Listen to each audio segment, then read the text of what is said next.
음, 저번 시간에는 법화경이라는 경전이 천태종의 소외경전이라는 이야기를 했고, 그래서 천태종을 본격적으로 공부하기 전에 법화경에 대한 공부를 좀 했습니다. 이번 시간에도 법화경이라는 경전이 불교 역사에선 대단히 중요한, 함경과 법화경은 불교에서 가장 중요한 경전이기 때문에 그 법화경에 대해서 조금 더 보고 그다음에 천태종 사상을 공부를 해야 되겠습니다. 법화경은 대단히 중요한 경전이지만 의외로 내용을 파악하기는 그렇게 어렵지 않습니다. 저번에 이야기했듯이 부처님이 중생과 눈높이를 맞추어서 중생의 언어로 중생에게 설법을 했기 때문에 대단히 우리로서는 고마운 일이죠. 그 법화경은 크게 두 가지 사상을 가지고 있는데요. 해삼기일이라고 하는 것하고 구원성불인데, 저번 시간에 그런 이야기를 했죠. 대성불교는 양면성을 가지고 있다고. 한쪽 면은 인간에 대한 무한한 신뢰, 그야말로 일체 중생의 신류불성이니까 누구나 다 부처가 될 수 있다라는 인간이 자기의 인격을 불격까지 끌어올리는 그 인간에 대한 무한한 신뢰를 이야기하는가 하면, 다른 민족에는 불격이라고 하는 것이 신격과 유사한 냄새를 풍기는 종교적인 의미의 어떤 그런 것들, 그래서 인간에 대한 무한한 신뢰와 종교적인 것, 이 양면성을 가지고 있는데요. 그것에 대한 어떤 종교에 대한 어떤 측면이 이 법화경에 있는 구원성불입니다. 대단히 중요하긴 한데 이걸 하나씩 보죠. 해삼기이란 말은, 삼은 모여서 하나로 돌아간다는 이야기죠. 삼성은 궁극적으로 일성에 돌아간다라는 말입니다. 삼성은 어떻게 해서 일성에 돌아간다는 말을 할까요? 삼성이라고 하는 것은 성문성, 영각성, 보살성에 대한 이야기예요. 그러니까 대성불교가 등장하면서 대성불교의 핵심 그 콘텐츠가 보살이잖아요, 그죠? 그래서 보살성이라는 하나의 위치가 있고, 그 다음에 보살성의 입장에서 좀 낮추어 보는 게 뭡니까? 성문성이고 영각성이에요. 성문성은 뭐냐면 부처님의 음성을 직접 들은 사람들이 성문성이에요. 그러니까 초기 불교의 어떤 많은 분들은 다 성문성에 속한다고 보여지죠.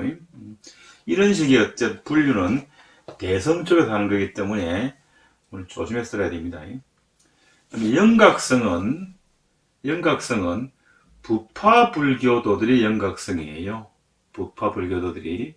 그래서 성문이라고 하는 말과 영각이라는 말은 둘 다 좋은 말은 아니죠. 따라서 대성의 입장에서 소성을 비판하는 의미에서 성문성은 영각성이라는 말이 있어요. 그러면은 해삼기이라고 하는 말은 성문성과 영각성과 보살성은 궁극적으로 어디로 간다라고 할 때 불성이라고 하는 것이죠. 그러니까 성문이라고 하는 스님들이나 영각이라는 스님들이나 그리고 대성의 보살의 스님들이 다 소성과 대성이 소성보다 잘난 것이 아니라 이 세 가지 부류의 스님들은 궁극적으로 뭘 목적으로 하는가? 부처님 되는 걸 목적으로 한다는 이야기죠. 불성을 목적으로 한다는 이야기입니다. 대단히 중요한 말을 하셨어요. 부처님은 봄비와 같아. 봄비와 같아. 그럼 봄에 비가 내릴 때 산천 초목에게 다 내리죠. 산에도, 천에도, 초에도, 목에도 이렇게 다 내립니다. 다 내리죠. 내리다가 뭐 이거 나무는 기분 나쁘다고 안 내려 그런 건 아니잖아요. 그죠?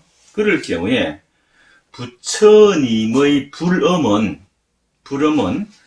성문이건 영각이건 보살이건 관계없이 다 준다는 거죠. 따라서 공부가 좀 낮은 사람이건 공부가 좀 높은 사람인 간에 모두가 다 부처님의 말씀을 듣고 크게 깨달았으면 뭡니까? 부처님이 되는 게 목적이잖아요. 따라서 성문과 영각과 보살은 일승으로 가기 위한 뭡니까? 중간 플랫폼이에요. 방편이란 말이죠.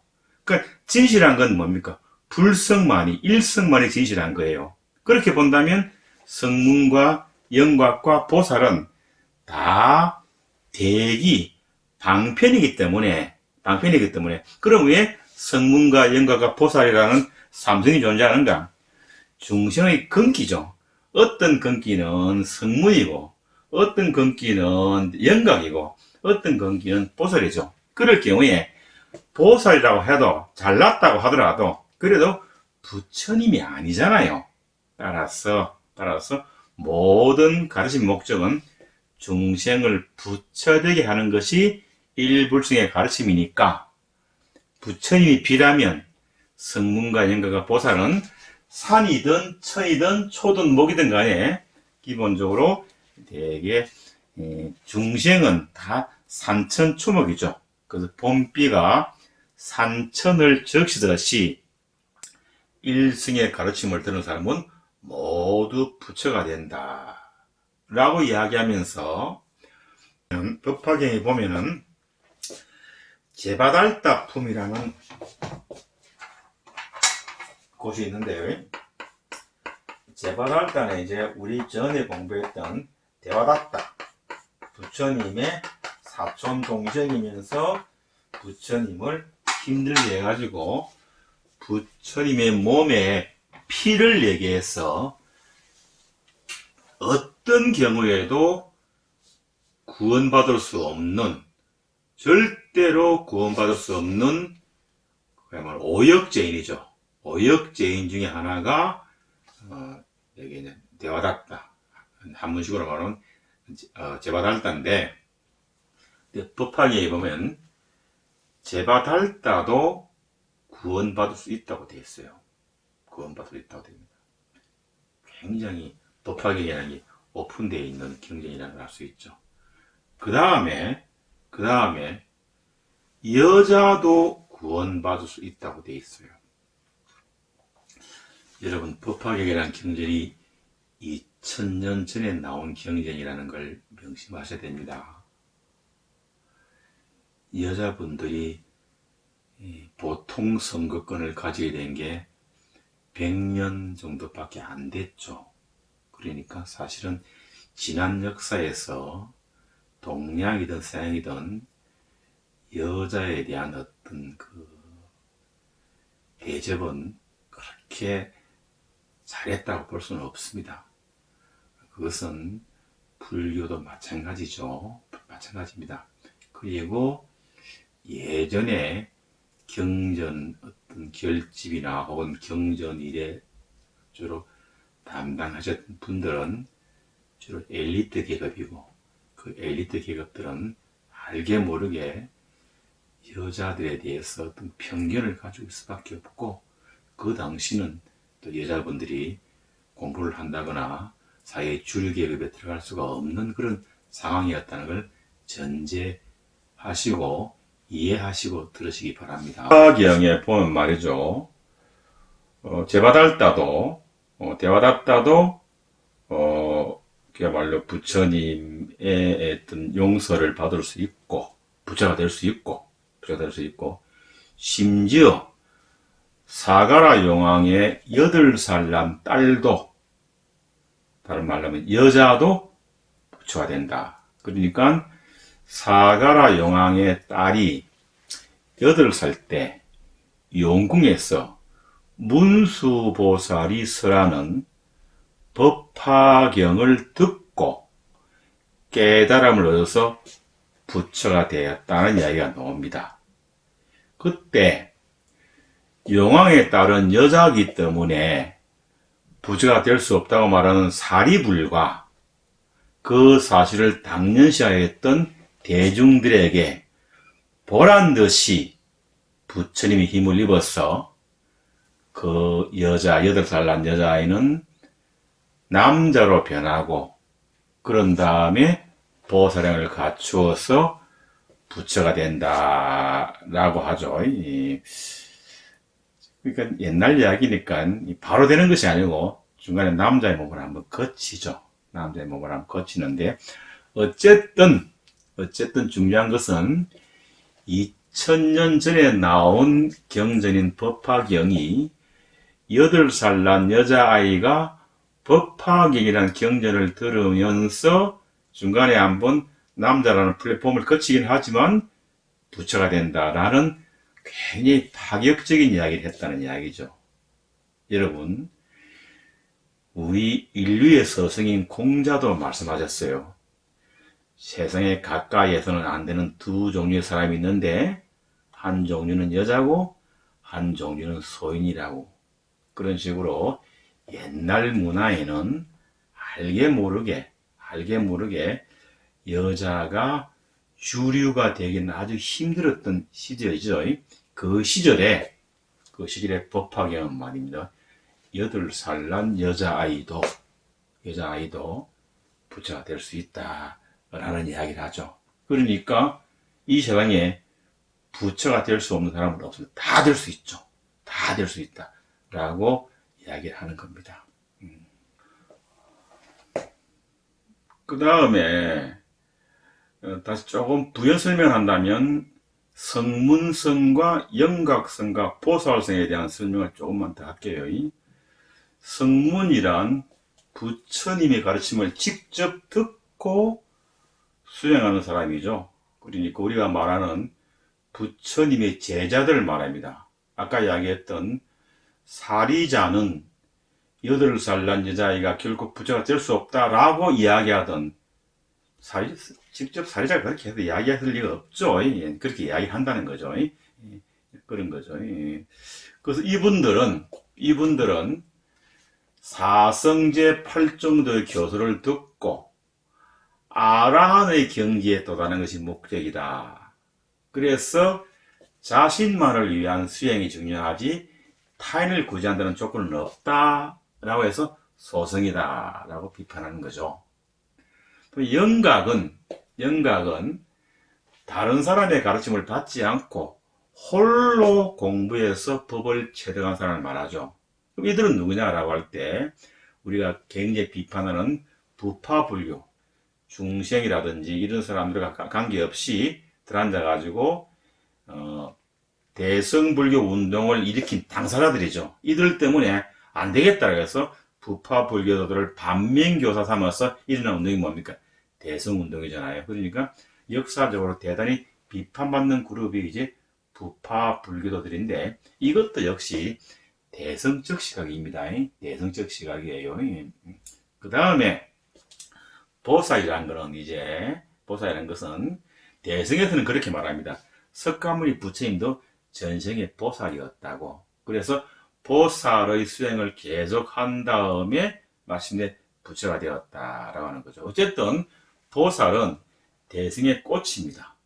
그렇죠. 이분들은 석가모니 부처님이 전생에 보살이었다가 수행을 통해서 부처가 된 것과 마찬가지로 우리도 열심히 수행해서 부처가 될 수 있다라고 보는 거죠. 그런데 이 보살성들은 성무성과 영각성은 부처님의 뜻에 어긋난다고 해서 굉장히 비판했기 때문에 사실은 대성불교 초기에 보면 굉장히 서로 갈등이 많은데 법화경이라는 경전을 쭉 읽어보면 말이죠. 읽어보면은 오히려 대성불교 운동이 일어났던 초기에는 우리 흔히 말하는 소성 사람들이 대성불교도들을 굉장히 구박을 합니다. 이게 말하면 그 당시 주류 문화로부터 벗어났다는 거죠. 벗어났다는 겁니다. 그래서 대성과 소성의 어떤 문화적 충돌이 굉장히 심각합니다. 아주 심각하죠. 예, 그때 법화경이란 경전이 대성과 소성 간의 불필요한 갈등을 없애는 이야기를 한 것입니다. 이게 그 유명한 해삼길이에요. 따라서 대성, 소성 따질 것이 없고 우리가 말하는 성문이니 영각이니 보살도 사실은 그게 중요한 것이 아니고 일불성, 부처가 되기 위한 중간 과정이니까 중간 과정에서 좀 잘나고 못나고 무슨 상관이 있느냐 라고 해가지고 성문영각 보살이 가치의 우열이거나 부처님이 먼저 될 수 있는 길을 이야기하는 건 아니다 라고 해가지고 불교, 소성과 대성 간에 혹은 남쪽과 북쪽 간에 갈등과 대립을 종식시키고자 한 것이 법화경에서 말하는 해삼길이고, 저는 불교 역사에서 가장 중요한 문화운동이 해삼길 문화운동이라고 봅니다. 왜냐하면 우리는 사실은 사소한 것이 목숨을 많이 걸고, 그리고 종교 간의 갈등도 사실은 사소한 것에 목숨을 거는 것과 관련이 있는 게 많이 있어요. 부처님 밑에 가서 부처님 법 배우자 하고 오시는데 잘난 게 뭐 있고 못난 게 뭐 있습니까? 그래서 사람들은 끊임없이 잘나고 못나고를 따지잖아요.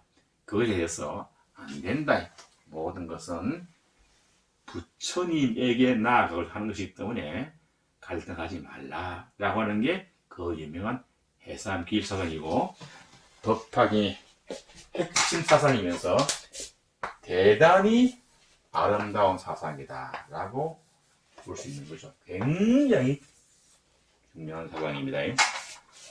부처님은 봄비와 같고, 그리고 우리 모든 중생은 성문이든 영각이든 보살이든 산천초목이다.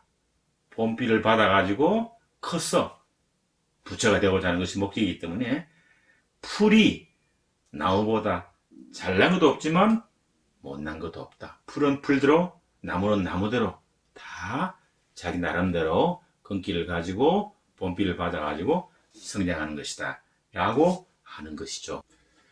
그 다음에 법화경의 사상 가운데 두 번째 핵심이 구원성불. 아주 오래전에 이미 부처를 이루었다라는 거죠. 우리가 알고 있는 건 석가모니는 그야말로 어쨌든 간에 29살에 출가해가지고 6년 수행을 한 다음에 35에 깨쳤다라고 하는 것이 이제 우리가 알고 있는 석가모니의 성불은 금생에 일어났다라고 보는 거죠. 근데 법화경의 제 16품에 열의 수량품에 보면은 부처님은 성불한 지 무량, 무변, 백천만억 나이타급이 된다고 이야기를 합니다. 그래서 아주 오래전에 이미 성불했음을 설하고, 그리고 부처님의 수명은 무량, 무변, 아성지급입니다. 따라서 상주불멸하고 그동안에 항상 영축상과 기타 토처에서 교하고 설법을 거치지 않았다라고 해가지고 불신이 과거에서부터 현재까지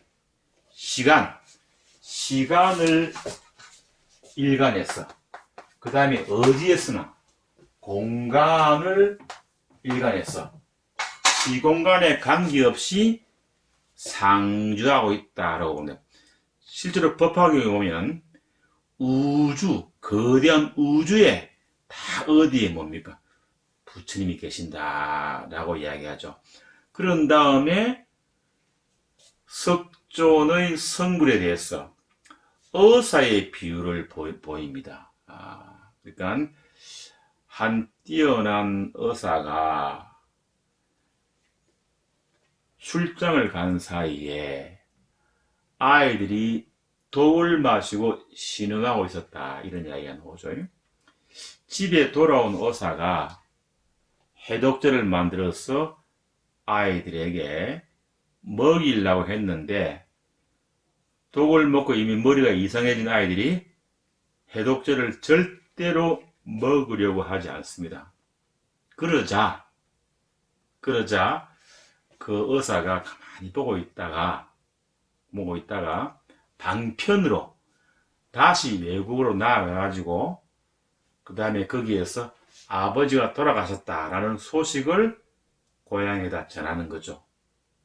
그런데 아이들은 그 소식을 듣고 아버지가 돌아가신 걸 슬퍼하다가 아버지가 살아생겨 우리에게 약을 먹으라고 그랬잖아 라고 해가지고 해독제를 먹고는 독의 고통에서 벗어났고, 그때 의사가 다시 뭡니까? 돌아온 거죠.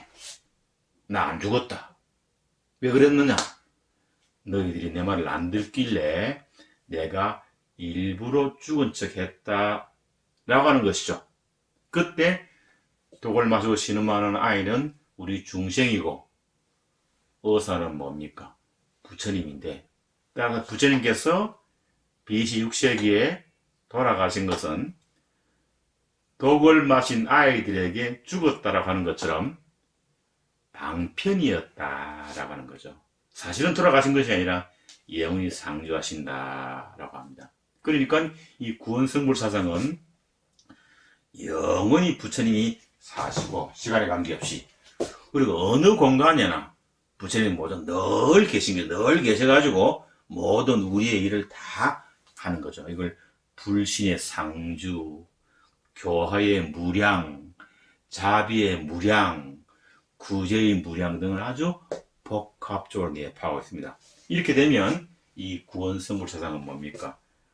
신앙과 밀접한 관계를 가지고 있죠. 그래서 법화경은 신심을 올리기에 대단히 좋은 경전이다, 이렇게 보여지는 것입니다. 법화경에서 열애수량품은 석가모니 부처님이 우리를 구제하신다. 과거, 현재, 미래, 동서남북, 사방, 팔방, 시방, 어느 곳에서나 영원한 과거의 성부라고 몇 번이나 이상에 출연한다라고 하는 것이죠. 그 80년 부처님의 삶도 일종의 방편이죠. 부처님이 왜 우리에게 방편으로 돌아가신 걸 보여주는 거라고 할 때, 다른 시각으로 본다면 일종의, 사람은 누구나 죽음 앞에서 굉장히 경건해지잖아요. 따라서 부처님이 200년, 300년, 500년, 1000년 사시는 것보다는 부처님 같은 큰 그 위대하신 분도 시간이 가면 돌아가신다라고 하는 걸 보여줌을 통해서 우리 중생들을 다시 한번 삶의 거룩함이라고 할까요? 우리에게 무한한 것이 아니라 유한한 생에 대한 끊임없는 반성을 하는 기회를 주기 위해서 방편으로 돌아가셨다라고 하는 말도 설득력이 있는 표현이 됩니다. 따라서 부처님은 이렇게 말씀하시죠. 중생을 제도하기 위한 방편으로 열반을 보인지언정 실제로는 멸도한 것이 아니고 항상 머물러 법을 설한다. 그런데 중생이 잘못된 생각 때문에 가까이인데 나를 보지 못한다. 그래서 법화경의 부처님은 역사적으로 존재했던 그 석가모니 불을 통하여 생과 멸을 넘어선 영원한 부처님, 모든 부처님, 영원히 존재하는 부처님에 대해서 이야기하고 계신다라고 하는 겁니다. 그래서 법화경의 핵심 사상, 어떻게 본다면 서로 약간 다르기도 하지만 같기도 한, 한편으로는 모든 사람들의 갈등과 대립을 극복하고 화정해지려고 하는 해삼 길사상과, 이거는 이제 대승에서 말하는 중생이 바로 부처라고 그럴 때 모든 중생은 잘나거나 못나거나 관계없이 다 부처가 될 수 있다는 거룩한 사상이죠. 또 하나는 구원성불사상을 통해서 뭡니까? 부처님께서 시간과 공간에 관계없이 언제나 존재하셔서 우리에게 끊임없는 어쨌든 사랑을 주시고 우리의 문제를 해결해 주신다라고 해가지고 신앙적인 면에서 대단히 의미가 있다 이렇게 보여지는 거죠. 이 두 가지 사상을 핵심으로 하는 것이 법화경이고 그런 다음에 이 법화경을 소위경경에 대해서 아주 중국식 불교를 만드는 게 천태정이죠. 다음 시간에는 천태정에 대해서 이야기하겠습니다. 고맙습니다.